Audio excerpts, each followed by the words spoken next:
avant Emmanuel Macron, monsieur Emmanuel Macron, qui a pris son premier bain de foule à Célestat, donc c'est dans l'Alsace. Je vous salue les Alsaciens du chat, Strasbourg, tout ça. Salut à vous, salut à vous. Ah, Macron, qu'est-ce qui va aller s'engouffrer? Pourquoi notre roi a décidé de faire un bain de foule? Notre roi tout-puissant! Qu'est-ce qui t'a pris par la tête? Et qui ne dure pas, si possible, trop longtemps, comme a l'air de le penser Christophe Barbier, parce que sinon ce sera difficile. Et admettons que ça se tasse dans les semaines ou les mois à venir. Emmanuel Macron voudrait parler d'autres sujets. Alors parmi lesquels, notamment l'immigration. On voit que ça revient dans les discussions et que le projet de loi pourrait arriver finalement au Parlement. Et ça risque aussi de susciter des réactions assez vives des deux côtés, hein, gauche et droite en France. Parler du RSA également, parler de la fraude sociale. On a vu tous les ministres monter au front sur ces thèmes-là. Mais il est contraint, Emmanuel Macron, de mettre en avant des textes qui peuvent être votés par la droite dans les médias avec des voix de droite parce qu'il n'a pas les voix de la gauche pour les faire passer au Parlement. Et donc, ça ne lui permet pas de parler, par exemple, de pouvoir d'achat, de parler d'inflation ou de choses comme ça. Parce que d'une part, il n'a pas d'argent à sortir et d'autre part, il n'a pas les voix pour faire passer ces réformes-là. Donc, c'est un peu hémiplégique tout ça. Parce que ils avaient coupé l'électricité aussi. Macron, il était invité dans une usine, ils ont coupé l'électricité, tout était en noir. Il penche très clairement du côté de la droite, au moment où il y a un grand désir aussi dans ce pays de davantage de social. Et ça, Emmanuel Macron, aujourd'hui, n'est pas en mesure d'y répondre. Alors justement, nous sommes en direct de Célestat avec Adélaïde Malavo, parce qu'on entend, il me semble... Alors, est-ce que Macron va prendre la parole, là? Genre, à quel moment? Il sera là. Il va falloir aussi qu'il trouve il va parler, il va les mots, comment dire, non pas qu'il ait été bravage, et on va sans doute le chef de l'État. Une nouvelle fois, la question s'impose, que vous inspire ces Macron d'émission, ces critiques, ces interpellations? Elles ne sont pas une surprise, mais elles ne doivent pas être un obstacle. Il y a une colère qui est là. Il y a aujourd'hui plusieurs de nos compatriotes qui se sont mobilisés contre une réforme que l'exécutif considère comme importante pour le pays, pour l'intérêt général. Putain. Et il est normal que cette colère s'exprime. Donc elle est là. Il y a aussi d'autres gens qui ont d'autres motivations, qui sont venus le saluer, d'autres qui sont en soutien. Vous avez été ce matin avec moi au sein d'une entreprise qui reflète la diversité de la France. Je n'ai pas entendu de mobilisation avec cette voix. Donc on peut avancer et aller dans des entreprises et faire les choses. Néanmoins, cette colère s'exprime. Je ne m'attendais pas à autre chose. Mais elle ne m'empêchera pas de continuer à me déplacer partout à travers le pays. Parce que nous devons continuer d'agir et d'avancer. Là, on vient de faire le point pendant... Faut garder l'énergie, les gars. Il faut que les Français qui se déplacent pour huer Macron, ils doivent garder la même intensité. À chaque fois qu'il va vouloir se déplacer, il faut le huer. C'est comme ça, mon gars. Faire du bruit avec vos casseroles Tefal qui servent à faire du couscous. Dans 1h30 sur on veut des juste projets ça, de réforme, nous. On doit continuer de se préparer face à la sécheresse qui arrive l'été prochain et donc d'aider nos élus sur le terrain qui nous permettent de faire les investissements, de préparer les collectivités pour éviter d'avoir une crise cet été. On doit continuer la réindustrialisation du pays et de créer des emplois. On doit continuer d'aller chercher nos compatriotes qui sont en grande difficulté pour les aider à revenir vers l'emploi et mieux les accompagner. Tout ça, ce sont des chantiers. Et je pourrais parler de l'école, de l'hôpital, de la médecine de ville, sur lesquels nous devons continuer d'agir. Et donc, je continuerai de le faire. Mais Monsieur le Président, est-ce que l'expression de cette colère devant vous, est-ce que finalement, c'est pas nécessaire? Est-ce qu'il ne faut pas un moment peut-être un peu cathartique? Peut-être, c'est un peu ce qu'on fait. C'est pour ça aussi que je vous ai dit que je continuerai à être sur le terrain. Donc elle s'exprime, elle est là. Et il y a aussi un cadre, c'est-à-dire qu'il y a beaucoup de choses. Quand on rentre après, on reprend la discussion, quand la colère s'exprime. Il y a des choses sur lesquelles, d'abord, il y a parfois des malentendus. Et on a forcé de constater qu'on n'a pas su les lever. Quand j'entends encore des gens qui me disent on pourrait ne pas faire de réforme des retraites, c'est pas vrai. Ou alors on ne vit pas dans la même situation, le même pays avec les mêmes chiffres, ça n'est pas vrai. Donc ça, il faut continuer quand même de le marteler, il faut pouvoir le dire, l'expliquer et le dire calmement. C'est pas vrai. Et donc ça veut dire qu'il faut continuer à s'endetter. La dette qui la paiera, vous, les enfants, et ça veut dire sinon qu'on doit renoncer à d'autres dépenses. Donc on ne peut pas dire vous ne faites pas de réforme de retraite, mais vous investissez dans l'hôpital et vous investissez dans l'école, etc. On gère tous des budgets à l'échelle de nos familles. On sait très bien qu'on ne peut pas tout faire à un moment donné. Et même quand c'est le banquier qui le paye pour nous, c'est-à-dire qu'on décide de s'endetter, il y a un moment donné où il nous dit que c'est plus possible. Bon. Donc, il faut continuer d'expliquer. Il faut aussi faire valoir ce qui a été fait par la négociation dans cette réforme. C'est pas la... Il se fout vraiment de nous, hein, ouais, les milliards d'euros qui va être injectés dans l'armée, au ministère de la Défense et tout. On en parle de ça, que ça va creuser le déficit aussi, le fait d'investir massivement dans l'armée française. 5 ans, en raison de 2030, on va progressivement travailler un peu plus pourquoi il est là, Carl Olive? Je suis d'accord avec toi. On va accélérer l'augmentation de la durée de cotisation. On va aller jusqu'à 64 ans. Qu'est-ce qu'il fout là en 2030. Mais il y a aussi beaucoup qui a été fait pour les carrières longues. Il y a des carrières longues qui partiront plus tôt qu'avant la réforme. C'est une réalité. On a beaucoup fait grâce au débat parlementaire, tout ça, et aux concertations avec les syndicats avant. Je disais, les carrières longues, pour les femmes compte tenu de leur carrière et la valorisation justement des trimestres, pour l'usure professionnelle. Donc on a amélioré aussi beaucoup de choses. Ce qui fait que c'est par exemple pas du tout une réforme qui ne serait qu'une augmentation de la durée. On a réinvesti à peu près un tiers de ce qu'elle produit dans ces aménagements. Et puis, je le rappelle aussi, c'est une réforme qui va permettre, par ses efforts... Mais là, il refait la réalité à sa sauce. Mais là, la Commission européenne qui a assisté, on va dire ça comme ça, qui est en mode spectateur pour voir l'état de notre pays, ils doivent se frotter les mains. La Commission qui a remarqué que Macron a bien respecté ses réformes, il a promulgué la loi sur la retraite qui va démarrer dès le mois de septembre avec... un allongement du départ à la retraite. Donc on va passer de... Je crois que c'est tous les 3 mois. Ça va être repoussé tous les 3 mois. Et en 2030, donc 7 ans après, on va être à 64 ans. Là, la commission est contente, hein. Ah, l'Union Européenne, les gars. Ah là là là là. Ségolène Royal, elle a bien décrit l'état de notre pays, ultralibéralisme, où on voit que l'État laisse faire... Ils laissent faire la dégradation de tout ce qui est service public, l'hôpital, la poste, y a quoi d'autre encore? Bah c'est tout en fait, l'école aussi, l'école où les gens ils vont commencer à se tourner vers l'école privée, vers les hôpitaux privés comme les cliniques, etc. etc. C'est une folie gros, c'est une folie. Ah là là là là là là là là. D'autres progrès comme pour nos retraités les plus modestes. Donc voilà, il faut continuer d'expliquer, puis surtout il faut avancer sur le reste. Et c'est important. Monsieur le Président, vous parlez de la réforme des retraites, mais les personnes dehors ne remettent pas en cause que la réforme des retraites. C'est aussi votre méthode qui est jugée. On a entendu des mots très forts. On n'est pas en démocratie. Est-ce que vous considérez que vous avez une part de responsabilité dans cette colère qui vise aussi votre façon de présider? C'est un argument qu'on connaît. C'est celui des extrêmes. Il est connu, il existe dans à peu près toutes les démocraties. Il y a des tas de gens qui ne se remettent pas de ne pas avoir gagné les élections présidentielles. Bon, c'est une chose. Puis il y a des tas de gens, quand on ne fait pas ce qu'ils disent, parce qu'ils crient plus fort ou qu'ils tapent sur des casseroles, ils disent c'est pas une démocratie parce que vous ne faites pas comme je dis. Mais c'est pas ça une démocratie. C'est pas ça. Et donc il y a un moment donné, on sera lundi au 1 an de l'élection. Et la démocratie, c'est d'essayer de porter un projet, de le dire et de l'appliquer. Moi, je considère que ce n'est pas une démocratie qui fonctionne bien que celle qui consiste à proposer un programme et à faire le contraire. Le fameux les extrêmes, les gars. Il y a eu des réformes de la retraite ou de l'assurance maladie qui, 6 mois plus tard, se sont faites après des élections qui se faisaient sur la fracture sociale. C'est arrivé. Il y a eu des grandes grèves, on les a abandonnées à ce moment-là. C'est pas ce que j'ai fait. J'ai lancé dès l'été la réforme sur laquelle j'avais fait campagne et les députés avaient fait campagne. Qu'est-ce qu'il y a de plus démocratique? Et vous pensez que ce serait plus démocratique de dire... Vous êtes arrivé en tête du premier tour au présidentiel. Des gens ont voté pour vous et vous ont élu. Des gens ont fait une majorité, certes relative. Il n'y a pas de majorité alternative, comme le prévoit notre Constitution, puisqu'il y a eu un rejet de la motion. Et parce qu'il y a des gens qui manifestent, on abandonne le projet qui est celui que vous poussez, on en prend un autre. C'est pas non plus un fonctionnement démocratique. Les mots ont un sens. Après, il faut entendre la colère. Alors ça oui, je ne suis pas sourd à celle-ci. Et donc, il y a des gens qui sont très en colère aujourd'hui. Je les respecte. J'ai envie qu'ils se réengagent dans le dialogue. Après, il y a des gens qui sont en colère et ils garderont un désaccord sur la partie des retraites, parce qu'on ne convaincra jamais tout le monde. Mais je pense qu'on peut encore convaincre des gens, parce qu'ils vont aussi voir que d'abord, beaucoup de gens pensent qu'ils vont, dès la fin d'année, travailler 64 ans. C'est pas vrai. Beaucoup de gens n'ont pas compris que ce serait très progressif.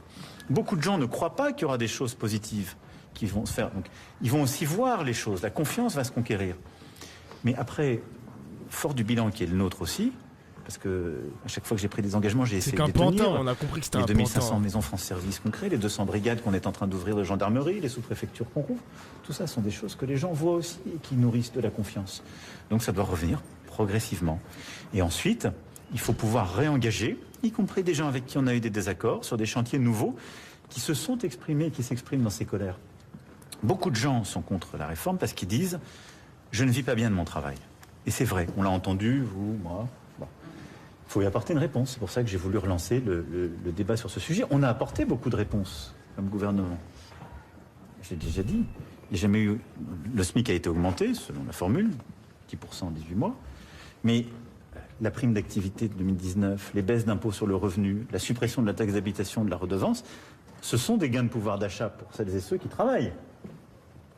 Est-ce que c'est suffisant? On voit bien qu'on a une catégorie de Françaises et de Français qui ne vivent pas bien de leur travail aujourd'hui. En particulier ceux qui sont un peu au-dessus du SMIC et qui sont jusqu'à 2000, 2500 euros. Cette part de la France qui travaille dur, qui a des enfants mais qui souvent a acheté un pavillon, c'est vrai que 2500 euros, c'est qui n'est pas à côté de l'endroit où on travaille, qui paye l'essence très cher, qui voit le coût du plein et l'augmentation du prix de l'alimentation. Baisse les impôts sur le revenu, pas pour moi. Ma mère, elle a payé moins d'impôts. Ma mère, on lui a retiré, je crois on lui a retiré une tranche, je sais pas comment ça se passe, parce que moi, c'est prélevé à la source et elle aussi. Moi, on a moins prélevé à la source, elle a payé moins d'impôts, quoi. Elle a payé moins d'impôts sur le revenu, ma mère, l'année dernière. Qui essaie de bien élever ses enfants et du coup qui multiplie les conduites, etc. Bon. Non. Elle se dit, mais mes revenus ne progressent pas assez vite. Et c'est vrai, c'est pas le gouvernement qui peut le faire tout seul. Ça, c'est le dialogue social. C'est comment on améliore les carrières. Comment, dans les branches professionnelles où la rémunération a trop stagné, on arrive à recréer une dynamique. Mais ça, je suis d'accord, Couscous. Hein. Quand tu as moins d'impôts, parce que les impôts servent à financer nos services publics, si tu payes moins d'impôts, parce qu'on a vu techniquement, ça c'est des chiffres qui peuvent le prouver, techniquement, la plupart des Français ont payé moins d'impôts. Mais du coup, moins d'impôts égale moins d'argent pour les hôpitaux. Quand tu vois l'état des services, par exemple aux urgences, ce matin, il y avait une dinguerie qui s'est passée à Grenoble. Il y a eu un patient de 91 ans qui est mort de fatigue parce qu'il n'a pas été pris en charge. Il n'avait pas eu de lit d'hôpital. Pourquoi? Parce qu'ils ont supprimé des lits d'hôpitaux. Ils ont supprimé des lits d'hôpitaux. Quand tu payes moins d'impôts, c'est mathématique. Moins d'impôts, moins de services. Enfin, le service des hôpitaux se dégrade, etc., etc. Enfin, c'est triste quand même, hein. Non mais les gars, franchement, je sais pas si vous avez déjà été dans les services d'urgence, si vous avez été pris en charge dans un hôpital, etc. Mais c'est une catastrophe. C'est une catastrophe. J'ai moi-même travaillé dans un hôpital public et dans un hôpital privé. La différence est abyssale. Je vous jure les gars que c'est abyssal. C'est vraiment abyssal. C'est le jour et la nuit entre le privé et le public. Hein. Je mens pas les mecs. Je ne mens pas. C'est un truc de ouf. On accompagne aussi mieux sur les à côté du travail. C'est un truc de ouf. Et là, c'est des discussions qui sont très, très locales aussi à conduire. Hein. C'est pas qu'au niveau national. On a aussi entendu, ça c'est un vrai débat. On sait pourquoi ils ont supprimé des lits d'hôpitaux ou pas? En gros, il y a eu une explication par rapport à ça, mais encore une fois, c'est une explication, tu peux avoir des contre-arguments, etc. En gros, comme la science a avancé, la science, elle a fortement progressé, on a retiré des lits d'hôpitaux pour tout ce qui est hospitalisation de jour. Je sais plus comment on appelle ça. Putain, j'ai travaillé dans les hôpitaux, il y a un nom pour ça. Les hospices de jour et les hospices en ambulatoire. Je crois qu'ambulatoire, c'est plus de 2 jours. Attends. Ambulatoire, c'est quoi ça déjà? Putain, je l'ai taffé en plus, hein. Ah non, ambulatoire, c'est quand tu restes quelques heures dans l'établissement. Voilà, c'est ça. Ils ont démocratisé la chirurgie, enfin tout ce qui est ambulatoire, etc. Et comme la science, elle a progressé, et que t'es payé à l'acte, en gros, t'es hospitalisé. Par exemple, à 10h du matin, tu peux sortir à 14h, 15h, quelque chose comme ça. Voilà, ambulatoire, c'est une journée. Voilà, je me suis trompé, les gars, je me suis trompé. Donc ils ont supprimé des lieux d'hôpitaux parce que la science a progressé. Voilà, on va dire ça comme ça.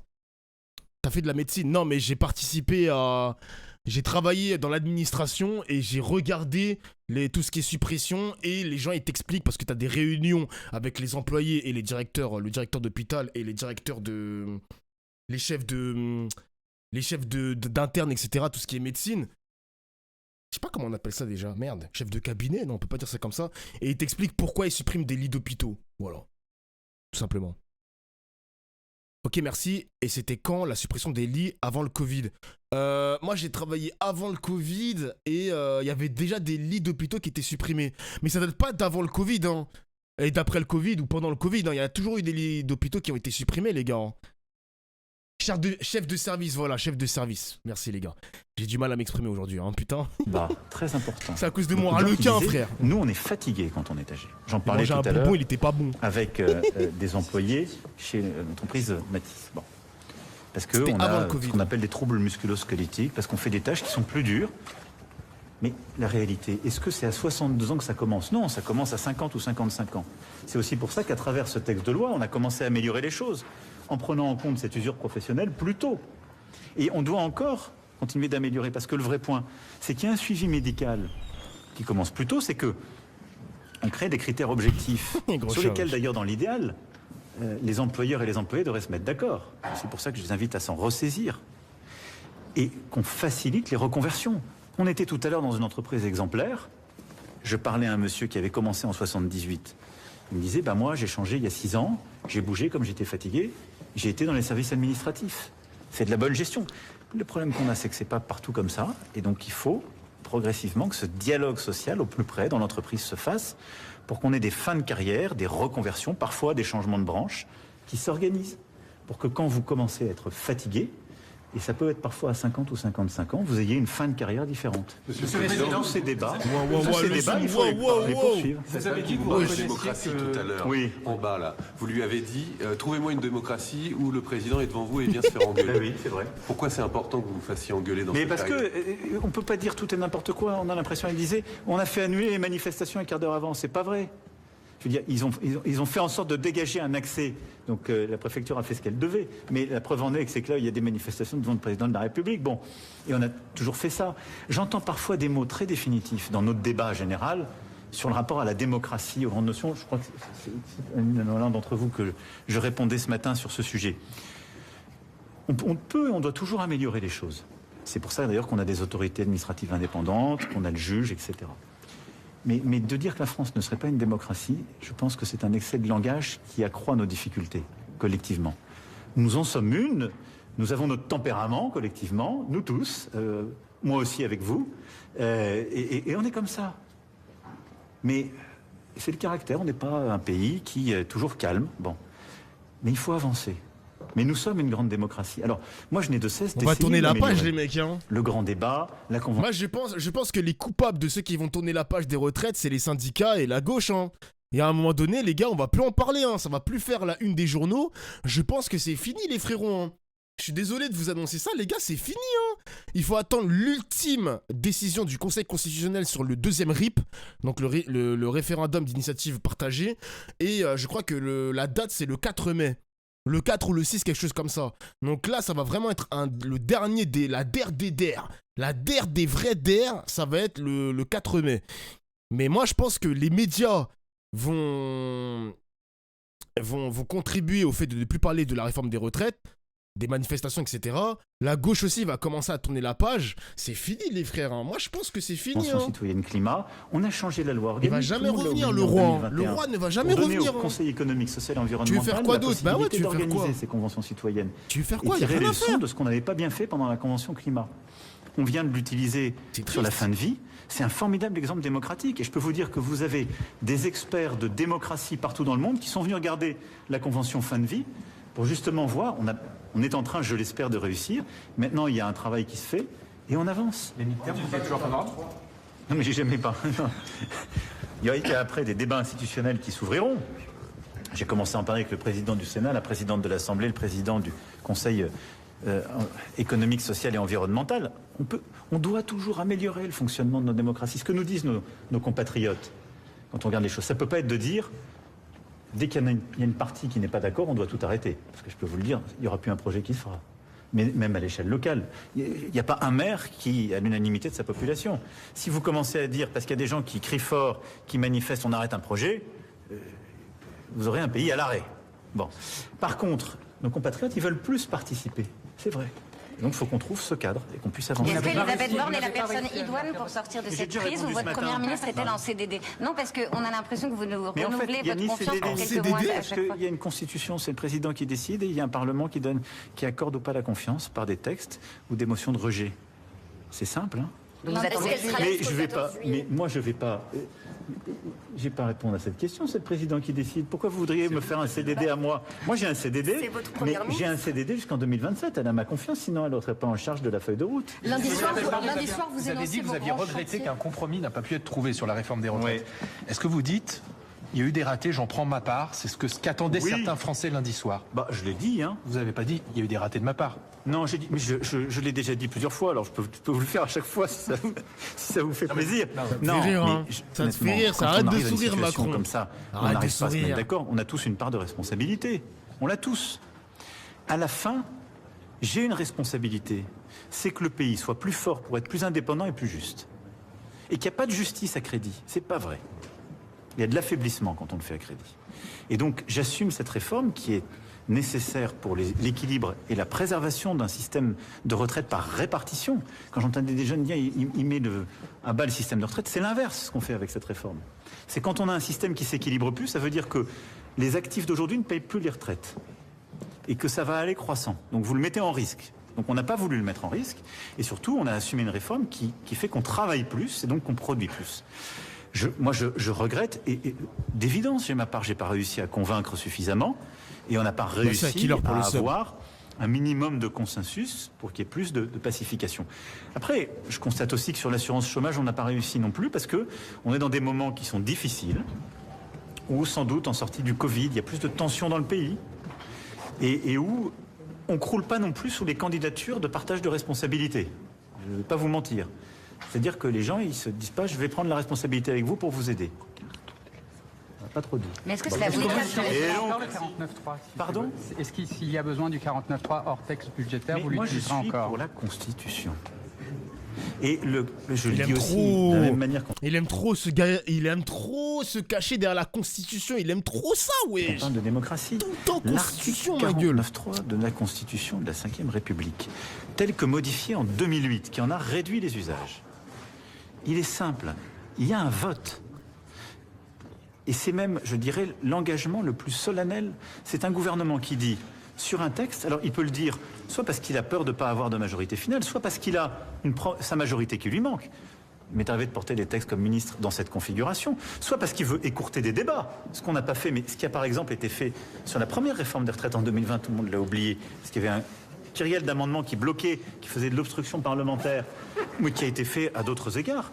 Quand par exemple le TF1 a été privatisé, c'est par un 49.3, parce que, et c'est les lois à ce moment-là qui ont été faites. Donc, vous savez, on oublie. De la même manière, on a fait la CSG a été créée par Michel Rocard sur un 49.3. Mais que fait le gouvernement? Il dit, j'engage ma responsabilité. Et si vous ne voulez pas de ça, faites-moi tomber. Et il y a un vote sur une motion de censure. Et c'est ce qui s'est passé. Et ce vote a mis en lumière quoi? Le fait qu'il n'y avait pas de majorité alternative. Donc il y a bien eu un vote le plus solennel. Parce que ça n'est pas qu'un texte qui tombait, mais tout le gouvernement. Donc c'est de la démocratie. Il a raison sur cette partie-là. Hein. J'en veux à la droite. Hein. J'en veux à Éric Ciotti. J'en veux à certains membres d'Eliott qui n'ont pas rallié cette motion de censure transpartisane. Je les en veux parce que c'est que de la politique politicienne. Chacun est dans son rôle. Chacun il voit midi à sa porte. Chacun voit son business. J'en veux, hein. Franchement, j'en veux. Il y avait quelques dissidents parmi le groupe Les Républicains, mais il n'y avait pas assez. Il manquait 9 personnes. Il manquait 9 personnes, les gars. C'est un truc de ouf. Putain. On aurait pu faire tomber ce gouvernement de merde. Sérieux, quoi. Vous dites qu'elle va trop loin. Vous n'êtes pas d'accord? Non, elle a dit qu'elle ne voulait plus. Elle souhaitait ne plus l'utiliser hors des textes financiers. Vous êtes d'accord avec ça? La Constitution lui donne la possibilité de le faire une fois par session. Sur l'immigration, oui. Mais je ne suis... Pardonnez-moi, on va faire les choses en bon ordre. La Première ministre va d'abord finir le travail pour piloter les choses et elle va travailler avec ses ministres pour qu'il y ait un schéma. Moi, je pense qu'il est toujours préférable d'avancer pour bâtir une majorité. Mais il est clair que sur ces sujets, on a besoin de bâtir une majorité. Je pense qu'elle est trouvable. Merci beaucoup. Merci. Pardon? Espérez-vous encore bâtir une coalition gouvernementale avec... Mais j'ai été clair quand j'ai répondu, même il y a plusieurs semaines, à certains de vos confrères. il y a à l'Assemblée une majorité relative. Il y a ensuite un gouvernement qui a réussi à bâtir texte par texte une majorité. Parce que sur l'assurance chômage, les énergies renouvelables ou le nucléaire, il y a des majorités qui ont été trouvées, texte par texte. Est-ce qu'il y a une coalition qui est possible? Je crois que les candidats éventuels ont déjà répondu. Ils ont dit qu'ils ne souhaitaient pas. Et que d'ailleurs, ils ne partageaient pas la feuille de route. Donc ce qu'il faut faire, c'est bâtir des coalitions de bonne volonté d'action, parce que notre pays a besoin de continuer d'avancer. Donc voilà, moi, la logique, si vous voulez, pour moi, des jours, des semaines, des mois qui viennent, elle est simple. C'est que cette colère puisse s'exprimer de manière totalement légitime. Vous parliez d'une catharsis. En tout cas, moi, ça ne me choque pas. Et elle continuera. De manière évidente, il y aura d'autres formes de colère et d'expression. Qu'elles soient au maximum respectueuses de ceux qui ne sont pas en colère et qui veulent continuer de travailler aussi. Et je pense que c'est comme ça que les choses peuvent se faire, justement, en démocratie. C'est un résumé d'Oufla. Mais que, en apaisant... Tu veux faire un big résumé de ça? C'est impossible. Macron, il veut juste montrer qu'il veut garder le cap. Il se cache derrière la Constitution. On n'a pas réussi à faire tomber le gouvernement. Donc lui, il continue à tracer sa route jusqu'en 2027. Et puis il réitère à nouveau sa confiance en Elisabeth Borne pour qu'elle puisse conduire sa feuille de route. C'est tout, hein. Il a win. Pour moi, il a gagné, hein. Gonex, c'est ça, exactement, Saturne, pardon. On continue d'avancer. C'est difficile à admettre, mais il a gagné, c'est tout, hein. Pour aller vers le plein emploi. Il reste encore que le 4 mai. Pour renforcer nos services publics. Il reste que ça. Cette richesse qu'on crée. Pour notre école, c'est ce que j'essaierai de déployer demain en donnant là aussi... J'ai déjà donné le cap à la rentrée avec les recteurs, mais en précisant plusieurs avancées qu'on a préparées avec la Première ministre et le ministre, sur la santé, sur tous ces sujets essentiels. Mais donc, qu'on continue d'avoir de l'ambition pour notre pays, parce qu'on en a besoin. Et parce qu'on est aussi à un moment de bascule. On a besoin d'aller plus vite et plus fort sur le changement climatique. Il y a quand même encore la guerre en Europe, et ce contexte n'a pas bougé, qui nous oblige. Et vous avez des révolutions technologiques qui sont en cours, au cœur desquelles nous devons être. Donc, tout ce travail, il faut le continuer. Et on ne peut pas l'arrêter. C'est ma responsabilité en tout cas qu'on puisse le faire avec le maximum de sérénité possible et en gérant les désaccords ponctuels. Mais est-ce que ça veut dire cette détestation que l'on ressent chez certains contre votre personnage? Non. Sur tous ces totems, hein. Je préfère pas un mot sur l'inflation, que les gens soient gentils, mais comme je crois nous tous et nous toutes. Mais je pense que je pense que c'est normal qu'il y ait des désaccords. Après, moi, je suis attaché, j'essaie toujours, même avec les gens avec qui je ne suis pas en accord, d'être respectueux. Merci beaucoup. Merci. Je ne le qualifie pas.